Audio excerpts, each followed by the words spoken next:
అధ్యక్షులు, మిత్రులారా, హాజరైన అందరికీ కేవీపీఎస్ తరపున జై భీమ్, లాల్ సలాం తెలియజేస్తున్నాను. డాక్టర్ కదిరి కృష్ణ గారు నేను ఒకే వేదిక మీద ఉన్న వీడియోను ఈరోజు చూపిస్తున్నారు. నేను ప్రత్యక్ష సాక్షిని. కదిరి కృష్ణ గారు మాట్లాడిన వ్యాఖ్యలు ఏమిటంటే, నువ్వు పడుకోబెడితే పడుకోవడానికి, నువ్వు లేపితే లేవడానికి మా దేవుడు ఏమన్నా నీకు బామార్ది అవుతాడా, నువ్వెంత, నీ లెక్క ఎంత అని చెప్పేసి ఒక బ్రాహ్మణుని ప్రశ్నించాడు, దేవుణ్ణి ప్రశ్నించలేదు. కాబట్టి బ్రాహ్మణుడిని ప్రశ్నించిన విషయాన్ని దేవుణ్ణి ప్రశ్నించినట్టుగా చీకోటి ప్రవీణ్ దాన్ని చిత్రీకరిస్తున్నాడు, వక్రీకరిస్తున్నాడు. ఇప్పుడు ఇలాంటి యొక్క దాడులు, ఇప్పుడు నేను హత్య చేస్తా, ముక్కలు ముక్కలుగా నరికేస్తా, హిందూ ధర్మానికి వ్యతిరేకంగా నువ్వు మాట్లాడినావు అని చెప్పేసి మాట్లాడుతున్నప్పుడు, ఒక వ్యక్తిని హత్య చేస్తా అని చెప్పేసానంటే, హైకోర్టు సీనియర్ అడ్వకేట్ ఇక్కడ రఘునాథ్ సార్ ఉన్నాడు, ఎందుకు సుమోటోగా తీసుకొని తన మీద, ఇప్పుడు చట్టాలు మారినాయట, 109 సెక్షన్ అటెంప్ట్ మర్డర్ కింద సుమోటోగా తీసుకొని ఎందుకు అరెస్ట్ చేయట్లేదు చీకోటి ప్రవీణ్? అది నేను ఈ సందర్భంగా డిమాండ్ చేస్తున్నాను. ఆయన అక్కడ మాట్లాడినటువంటి వ్యాఖ్యలలో ఇప్పుడే మాట్లాడిండా, చాలా సందర్భాల్లో మాట్లాడారు. ఇంతకుముందు ఆయన కంటే ముందు చాలామంది మాట్లాడారు, అనేక తరాలుగా మాట్లాడుతూ వస్తున్నారు.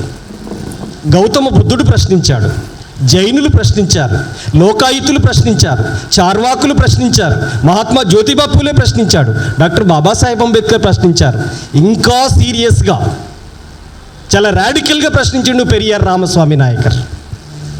మరి ఇట్లాంటి మేధావులు, ఇట్లాంటి గొప్ప తత్వవేత్తలు, నీ దాంట్లో న్యాయం ఉంటే, నీతి ఉంటే, ధర్మం ఉంటే, సమానత్వం ఉంటే ఎందుకు ప్రశ్నించారు వాళ్ళంతా?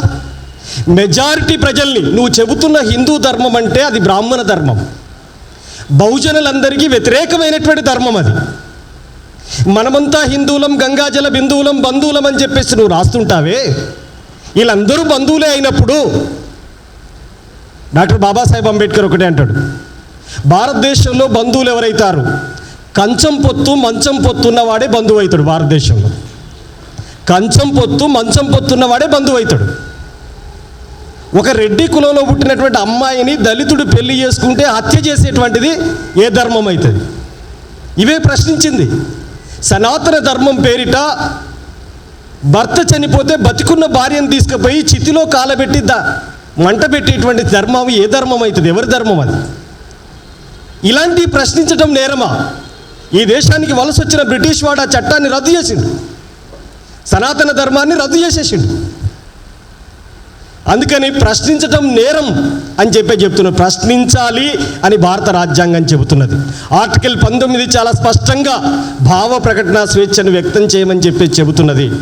భిన్నమైనటువంటి అభిప్రాయాన్ని గౌరవించమని చెబుతున్నది.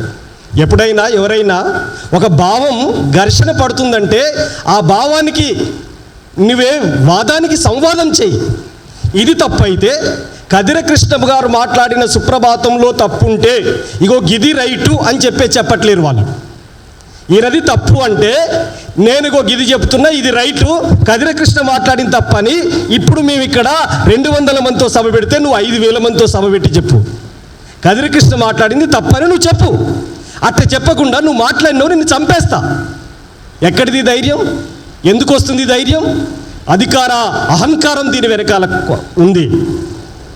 హిందువుల వనంగానే ముస్లింలు కానివాడు, క్రైస్తవుడు కానివాడు అందరం హిందువులే అని చెప్పేసి బీసీ ఎస్సీ ఎస్టీలు అనుకుంటున్నారని, వీళ్ళందరూ నా వెనకాల ఉన్నారనేటువంటి భావం. నేను పదే చెబుతున్నా, హిందూ ధర్మం పేరిట చెబుతున్నటువంటి వాళ్ళు, హిందూ ధర్మం అంటే, హిందూ మతం అంటే ఈ దేశంలో మెజారిటీ మతం. ఈ మెజారిటీ మతంలో ఉన్నటువంటి మెజారిటీ ప్రజలకు వ్యతిరేకమైనటువంటి మతం అది. మెజారిటీ మతంలో ఉన్న మెజారిటీ ప్రజలకు వ్యతిరేకమైనటువంటి మతంగా ఈరోజు కొనసాగుతుంది అది. ఇలాంటి సందర్భాల్లో ప్రశ్నించడం ఎందుకు నేరమవుతుంది? మహాత్మా జ్యోతిబా పూలే ఆ రోజు ఏం చెప్పాడు? మీరు ఆలోచించండి. మహాత్మా జ్యోతిబా పూలే ఏం చెప్పిండు? ఒకటి మతం అయితే, ఒకటి ధర్మం అయితే అది ఎలా ఉండాలి అని చెప్పడానికి ఒక మాట చెప్తాడు ఆయన. ఏం చెప్పిండు మహాత్మా జ్యోతిబా పూలే? ఒక మతం అంటే ఒకే దేవుడు ఉండాలి, ఒకే గ్రంథం ఉండాలి, ఒకే దేవాలయం ఉండాలి, ఇట్లా ఉంటే అది మతంగా స్వీకరించాలి అని చెప్పిండు మహాత్మా జ్యోతిబా పూలే. మరి క్రిస్టియన్లందరికీ బైబిల్ గ్రంథం ఉంది, యేసు ప్రభు దేవుడు ఉన్నాడు, చర్చి దేవాలయం ఉంది. ముస్లింలందరికీ అల్లా దేవుడు ఉన్నాడు, ఖురాన్ గ్రంథం ఉంది. అట్లాగే మసీదు దేవాలయం ఉన్నటువంటి పరిస్థితి ఉంది. మరి నా సంగతి ఏమిటి? దేశానికి స్వాతంత్రం వచ్చినప్పుడు 23 కోట్ల మంది ప్రజలుంటే 33 కోట్ల మంది దేవతలు ఉన్నారు నా దేశంలో. ఒక దేవుడు లేడు నాకు, ఒక మతం లేదు, ఒక వేదం లేదు, ఒక గ్రంథం లేదు, ఒక దేవాలయం లేదు. ఇన్ని ఉన్నప్పుడు ఇది ఎట్లా అవుతుందని చెప్పినటువంటి పరిస్థితి ఉంది. అట్లా ప్రశ్నించినప్పుడు జ్యోతిబా పూలే ప్రశ్నించలేదా? వీళ్ళందరూ ప్రశ్నించుతూ రాలేదా? అందుకని ఇవాళ డాక్టర్ కదిరి కృష్ణ గారు మాట్లాడినటువంటి వ్యాఖ్యల్లో తప్పు లేదు. ఎందుకంటే ఒకే వేదిక మీద నేనున్నాను, ఆయన బ్రాహ్మణుణ్ణి, నేనే, మంత్రం కూడా నా ఆధీనంలో ఉండదని చెప్పేటువంటి వాడివి నువ్వు. మా దేవుణ్ణి నీకేం వరుస అవుతాడా? నీకేం సంబంధం? మా దేవుణ్ణి నువ్వు పడుకోబెడితే పడుకుంటాడు, మా దేవుడు నువ్వు లేపితే లేస్తాడా? నీకేముంది అత్తే అంతా అని చెప్పి ప్రశ్నించాడు, బ్రాహ్మణుని ప్రశ్నించాడు, దేవుని ప్రశ్నించలే. దేవుని ప్రశ్నిస్తున్న వాళ్ళు కూడా చాలామంది ఉన్నారు. ఈ రాజ్యాంగంలో అట్లాంటి స్వేచ్ఛ కల్పించబడింది. ప్రశ్నించడం నేరమా, ద్రోహమా? అందుకని డాక్టర్ కదిరి కృష్ణ మీద పెట్టినటువంటి అక్రమ కేసు 299 సెక్షన్ కింద కేసు పెట్టారని చెప్పి తెలుస్తుంది. తక్షణమే ఆ కేసును ఎత్తివేయాలని చెప్పేసి రాష్ట్ర ప్రభుత్వానికి, ముఖ్యమంత్రి రేవంత్ రెడ్డి గారికి విజ్ఞప్తి చేస్తున్నాను ఈ వేదిక ద్వారా.